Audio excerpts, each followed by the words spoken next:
তাকে কোরবানির মাধ্যমে অভিনন্দন জানাবো।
প্রথমে আমি আপনাদের কাছে ক্ষমা চাইছি, ক্ষমা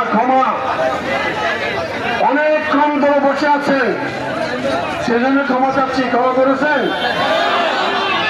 কারণ পথে পথে এত মানুষ, এত ছেলে মেয়ে, বাচ্চারা, স্কুলের বাচ্চারা যারা আছে, ওদেরকে মা বোন, তাদেরকে বাদ দিয়ে আসতে পারে নাই। বাদ দিয়ে আসলে তারা অপমান বোধ করবে, তারা বেশি লোক উঠে যাবে না।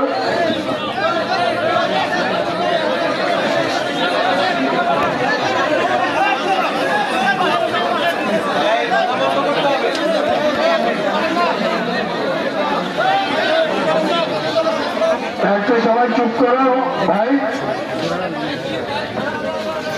সেই কারণে দেরি হয়ে গেছে। আমি শুনছি আপনারা অনেক কষ্ট পাইছেন এবং অনেকেই একবার গেছেন, একবার আসছেন, তো ওই জন্য আমি খুবই দুঃখিত।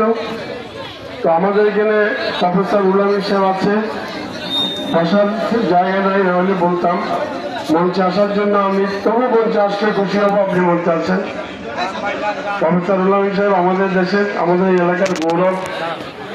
একজন প্রফেসর কিন্তু সরকারি প্রফেসর। প্রফেসর মানে হলো প্রিন্সিপাল বা প্রফেসর হলো কিন্তু ডিসির অনেক উপরে, পদমর্যাদায় ডিসির অনেক উপরে যে প্রফেসর মানুষ। সেই জন্য উনি আমার বড় ভাই, উনি সরকারি কলেজের প্রফেসর হয়েছেন ধাপে ধাপে। আমরা তো যে কাউকে প্রফেসর বলি, সবাই কিন্তু প্রফেসর হইতে সময় লাগে। তো আমার পুরনো মুরব্বীরা এখানে বসে আছেন, ভাইরা বসে আছেন।